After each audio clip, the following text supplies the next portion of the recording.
Welcome to the Bristol Business Connection. The Bristol Business Connection is a co-production of the Bristol County Chamber of Commerce, Fall River Community Media, and of course, Bristol Community College. Every month, the Chamber of Commerce interviews guests about some issues impacting business, of course, in the Bristol County region. My name is Jennifer Lorenzo. I'm the Communications Manager at the Bristol County Chamber of Commerce. And we have a lot to discuss today, but first I'd like to introduce my guests, of course, Dr. Matt Malone with Fall River Public Schools, the Superintendent, and Nick Chris, the President and CEO of Bay Coast Bank, who also serves as the Chair of the Bristol County Education Committee. So thank you both for being here. Thank you for inviting us. And we're going to talk a little bit about the need for a new Durfee High School. Of course, that's going to be on the ballot here in a few weeks on March 6th. I'll let whoever wants to take the question. Why is there a need for a new Durfee right now? Superintendent. Sure. The current Durfee High School does amazing work producing outstanding graduates, many of which are standing behind us. But the building has been in our way since it's opened. The building works against us every single day. Principal Matt Damaris likes to say. Our need is to create a 21st century learning environment so that the children in this system have the best possible opportunity to graduate and go to college or the world of work. The current building is not sound when it comes to our ability to deliver a world-class education. It is a dinosaur of buildings. When I served as Secretary of Education for the Commonwealth, I think I visited 600 different site visits across the Commonwealth in the 2 years. Durfee High School, the physical building, is the worst high school building I've seen in my career. Granted, the people, as I said, who are teachers and our students who are there every day do amazing work, but the building itself gets in our way. So we have a need for a new high school. We've had a need since that building's open. The roofs leak, the systems don't operate, the windows you can't see out of and they don't open. The hallways are a maze of endless pursuits. I quite frankly in a position now to say this is a critical need. This is the most important need in the school system right now. I know there are some safety concerns with the building as well, like you mentioned. Well, we have 48 entryways, doors. Our doors lock, but they're in need of repair.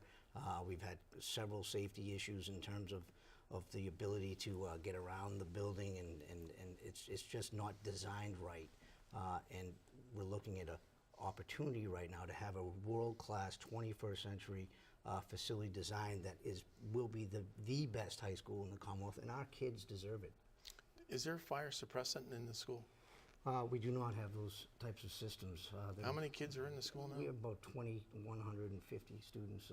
So one would think that you'd have the state-of-the-art fire suppressant systems. It's a critical need that we have. I mean, we looked at renovating that building, and the cost of renovating the building is $147 million to not only get it up to code and add the technology need for learning, but to build those safety systems and fix the leaking roofs, where we have an opportunity now for a lot less money to build a brand new high school that will be the flagship for this city for the next 100 years.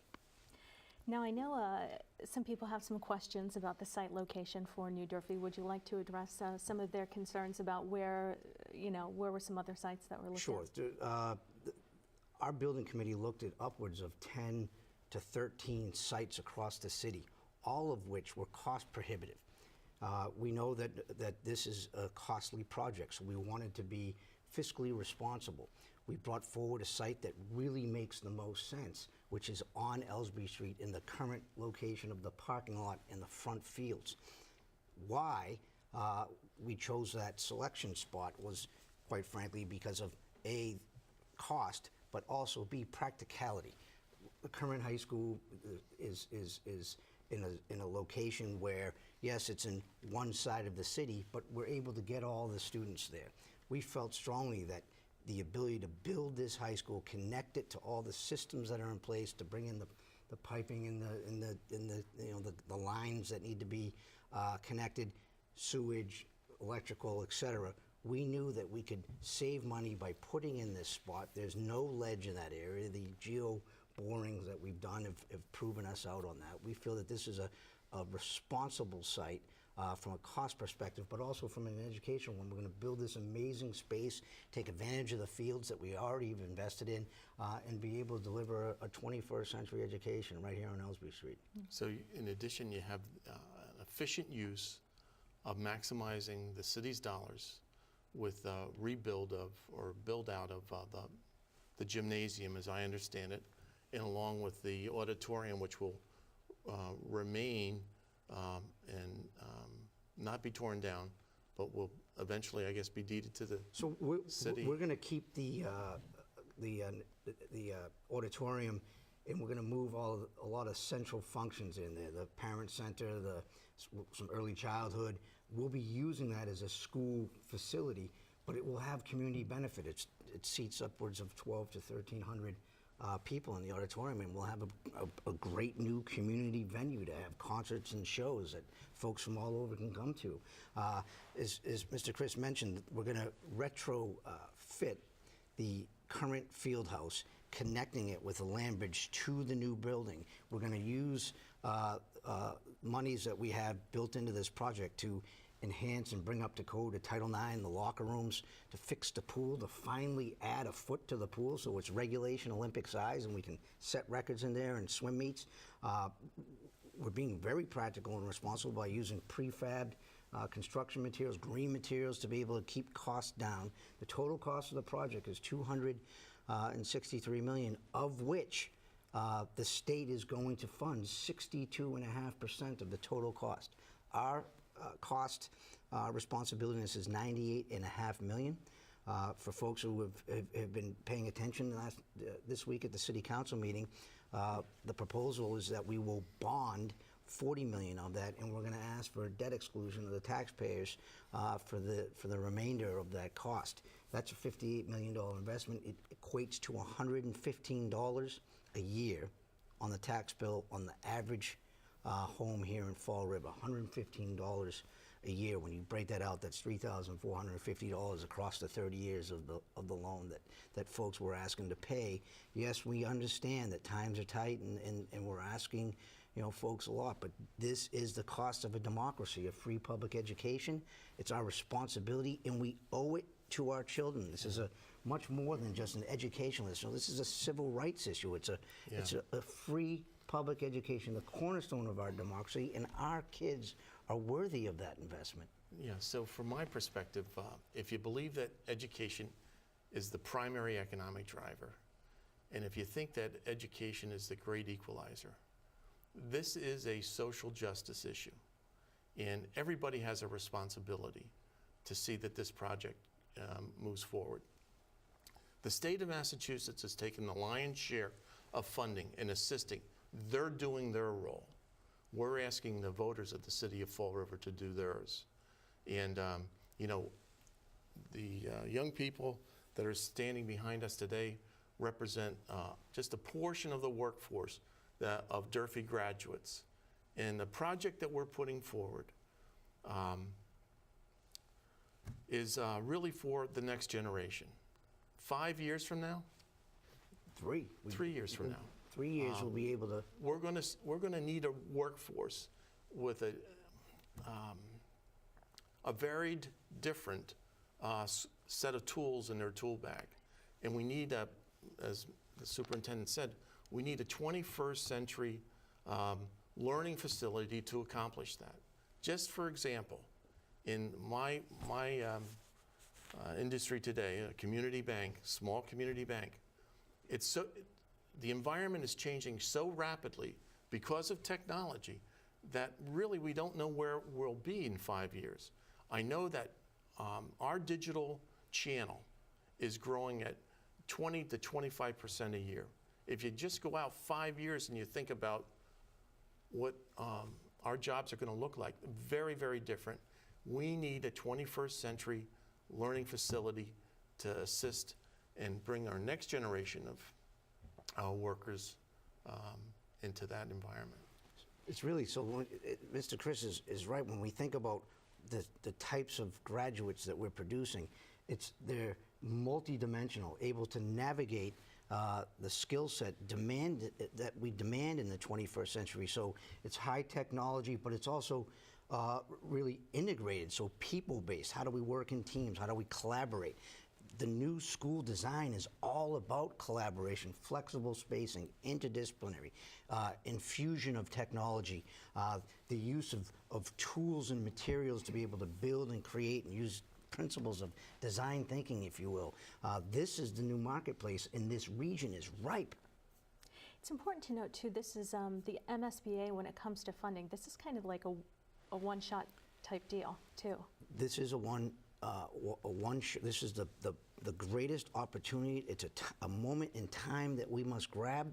If we fail to grab this, the MSBA will take us out of the pipeline. They will take our money and give it to the next deserving community.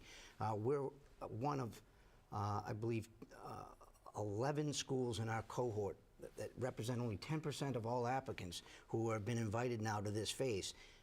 We've done really hard work since 2012 on this project. We've had a whole host of people putting together a schematic design project that we think is going to give us the best possible opportunity to drive the future of this city, for families to stay, to raise their children, for new families to pick Fall River when they're looking for a place to live, for employees that want to set up shop to say, employers who want to set up shop to say, let's do business in Fall River. This is the message for all to hear, that education is important, and we believe in the value of our young people. Have you heard, I know you've been out in the community and the public trying to kind of spread the word and make sure accurate information is out there about this project. Have you heard some things that are maybe some misconceptions that you'd like to clear up along the way? Well, I mean, there's a lot of fake news about this project, and you know, we've heard people say that people are going to lose their homes and they're going to be living on the streets because of the tax increase that's involved in this project. That is not true. This is a graduated model based on home value. Folks that are in subsidized housing won't see the hit. The homeowner, as I said, will see a hit of $115 on the average home price here in Fall River. Yes, it's a cost, but the cost of democracy is taxes. The cost of being who we are as America is through taxes, because we invest in the greater good, and education is the cornerstone of that democracy. Absolutely. And if this kind of passes us by, there's still a lot of work that has to be done to the existing Durfee, and the money's not going to be there for repairs or anything. The good folks that are standing behind us, or the graduates of that building, can tell you since it opened in '77, it's been an absolute disaster of a building. The air quality is poor, the roof leaks, the building is literally rotting around us. If you just go look at Durfee High School, when you look at it from the outside, you see the panels falling down. It will cost us $147 million with no state assistance to fix that school. We're worried about losing our school accreditation because of the building. That accreditation will come down and do a site visit in the next 3 years, and I am concerned. This is not a scare tactic to get folks to say, oh, we have to do it. It's the reality. And quite frankly, I can't allow people to go out right now and really say that our kids don't deserve this opportunity. And that really breaks my heart, because you know, the me generation of I have mine and I'm not going to worry about the next generation, that is not a core value of the people that I know in Fall River. So I know that we care about our young people, we care about our future, and because of that, we will show up, we will send a message that our kids deserve a 21st century learning environment. Well said. Now I know, Mr. Christ, of course, but the business community has really rallied behind this as well. A lot of the businesses in the area, the industrial park, why is it so important to them? And you've touched on that a little bit. Well, our workforce comes from the graduates, primarily from the graduates of Durfee High School. And the skill set that's being required in today's marketplace, and the skill set that will be required 5 years from now, 10 years from now, very, very different. And you need platform, a learning facility that can accommodate that rapidity of change. The existing Durfee High School is not that building. You could spend $147 million and still not create the environment that's necessary for our 21st century workforce. So we're in an open market, right? And people vote with their feet, and there's many educational options. There's charters, there's parochials, there's vocational. And it breaks my heart that I have these high-performing students in my middle schools whose parents are like, I'm not sending my kid to that building. And it's the building. It's not, any other reason. That hurts.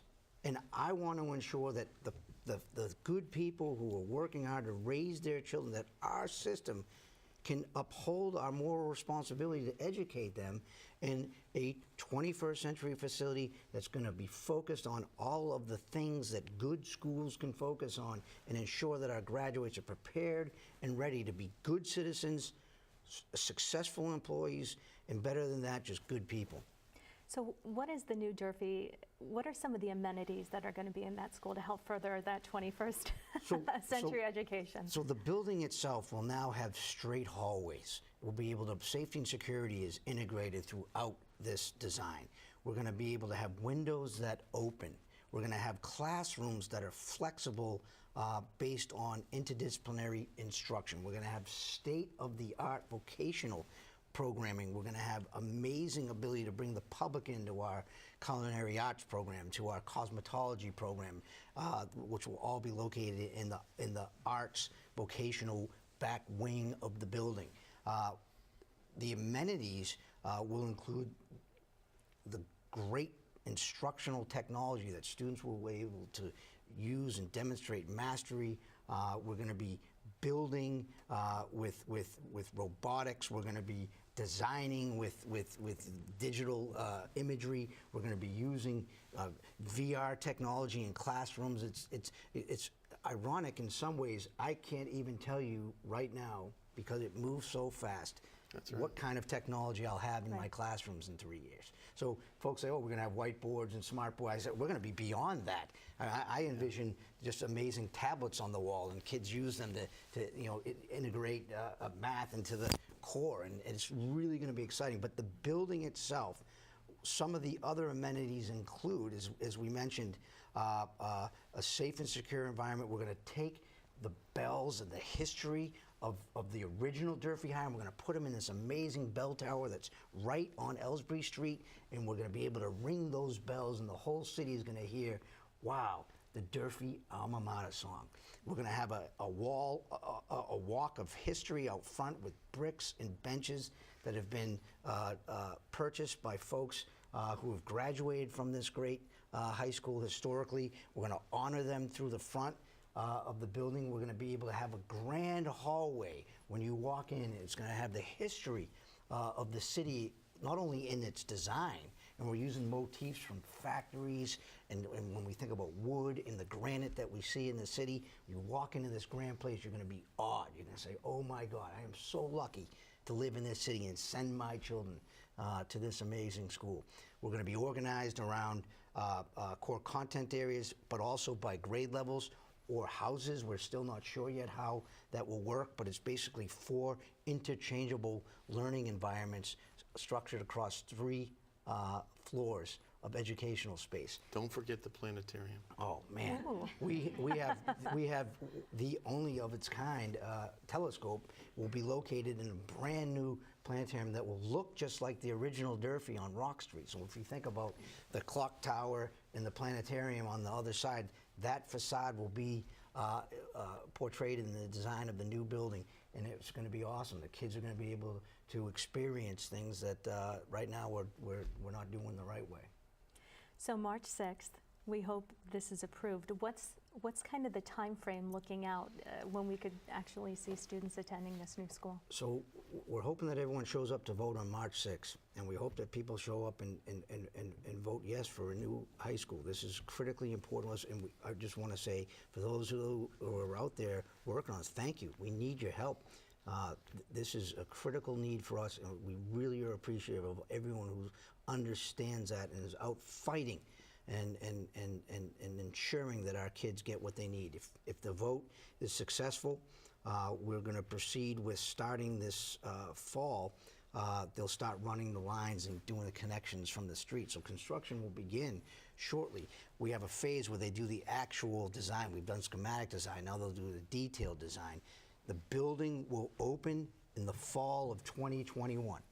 When the building opens, we tear down the old Durfee. We put a couple new I thought fields it was in. 2020. It's 2021. It's the September of 2021. It's the current fifth graders. Fifth grade. Will be the new ninth grade class at that time.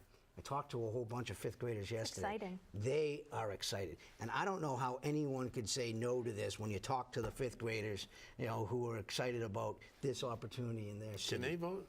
I wish, but we got to make sure that we talk to their parents, and so they fully understand how critical this is. And I'm hoping that parents are engaged.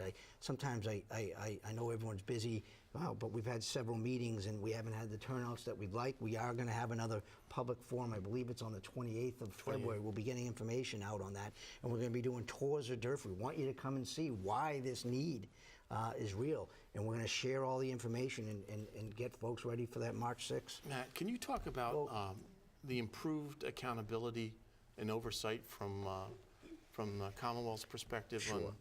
So the MSBA, the Mass School Building Authority, is funded by 1 penny on the sales tax. That's how they get the dollars. It's run by the Treasurer's Office. It's a bipartisan, totally non-political entity that supports the construction of school buildings in the Commonwealth.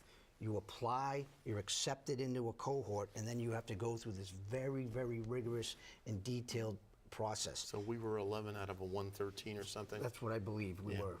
And now that we've been accepted now into, and we have the preliminary bottom line dollar figure, which will be voted on February 14th by the MSBA, that 62.5% is a grant. So they will give us that money up front to pay for the construction costs, and then they project manage it from the beginning to the end, because their investment, they're not just giving away and letting folks just do what they want. No, those days are over. That's the 1970s way. It's almost like dual project management. Dual project management, and we'll have our own project managers, the state will have theirs, and that process will be run like a military operation. It's an amazing process. I built a high school when I was superintendent in Swampscott on the North Shore, and I was so impressed with, we came in under budget and we turned money back because of how it was project managed. We build in cost contingencies. We have the very best construction folks involved in this process. We have amazing architects, AI3, who did design the Somerset Berkeley Regional High School, which is, if you've seen it, is outstanding. I'm very excited. I trust the MSBA. They are good people, and their process works. I think Sally Cameron had mentioned, I've been talking with her recently, who's also, assisting with the Durfee Rising project. She said this was one of the lower cost per square foot projects as well, I think. So one of the things that they do, in apples to apples comparison, they do a square foot construction cost of all the buildings that are in our cohort or have opened in the last couple of years, and we're less than, what are we, about $435 per square foot. The average right now is about $485. Again, it's based on region. We have a big building, and this will be the biggest high school in Massachusetts, the newest, largest high school in Massachusetts for a few years until Lowell gets open, and they'll beat us. They got about 3,000 kids. But this project is an amazing. Everyone's watching because this is the first really big one that and the I think MSBA in our is cohort, I think we're second lowest. The lowest is Westport. In Westport, the design is a little bit different. It really isn't measuring apples and apples because it goes from middle school through high school. And they say the middle school costs per square foot are significantly lower than the high school, so that allows for Westport to come in underneath us. Yeah. So I know we just have a few minutes left. What are some final thoughts as far as just getting the public educated, making sure the correct information is out there, and where can they go to maybe find some more information if they'd like to, Durfee Rising. do so? Durfee Rising, with Facebook, Twitter. There's a link from our webpage to all of the information. We've been fully transparent process. Everything that the school building committee has been working on and sharing is on those sites. I think that folks over the next few weeks really have to get engaged. I'd like to talk directly to the parents and say, parents, both the parents who are currently of K to 5 students and also those middle and high school. High school parents, you know the need. We need your help. Middle school parents, you're going to benefit from this because your kids are going to graduate from this brand new high school. But my elementary school parents, we need you to talk it up. We need you to rally your friends and let's get out there and let's get out and get this vote rocking. I think you can also contact on the Durfee Rising site as well. They're putting some groups together to come out and speak to various community groups too. Yeah. So if someone's out there, watching this and they'd like to have somebody come to speak, to their community or high rise or something, that's available. Absolutely. And I would also suggest that if they can't reach anybody, call the Chamber of Commerce. Absolutely. And we'll arrange it. So we hope this passes on March 6th. I think everyone else here behind us does. We thank you for, kind of being supportive. Did you want to mention, I know you kind of put this together to... Well, I thought it was important that the public see that major employer in the city of Fall River, really our success is built around Durfee's success in educating young people. And I want to ensure that the next generation of young people have the same opportunities that these people have had. And did anyone want to offer a final thought or two? I would just say that I think he's right. I think that the hold on, Tim. I think it's the 5th graders that will and the 4th graders and the 2nd graders that will ultimately judge the decision here. 10, 20, 30 years down the line. So if you have reservations on voting yes, then maybe you should talk to one of them. All right. Good point. Any other? I just want to thank the city of Fall River. We know the good people out there understand our core values, and our core value in the city is really around education. And our moral responsibility is to educate our young people to the best possible ability that we can and open doors and close gaps. And I know that the good people of this city understand that, and they will show up and they will do the right thing. So March 6th. March 6th. Tuesday, and that's what's going to be on the ballot. And do you want to, I know it appears a certain way, did you want to address that on the ballot, the way it's going to appear? So the question asked, if you vote yes, will be to debt exclude on your tax bill for this. A yes vote will allow us to debt exclude on the tax bill, and we've been clear about what the cost will be. All right. Well, thank you all for being here today. Thanks to everyone, and of course... Go Durfee. Hilltoppers. So again, my guests have been today Nick Chris, the CEO and president at Bay Coast Bank, also the chair of the Bristol County Chamber of Commerce Education Committee, and Dr. Matt Malone with the superintendent of schools. So it's going to be exciting to see what the future holds. So. Yep. All right, go Thank Durfee, you for go coming. Hilltoppers. Thank you, and we'll see you next month on the Bristol Business Connection.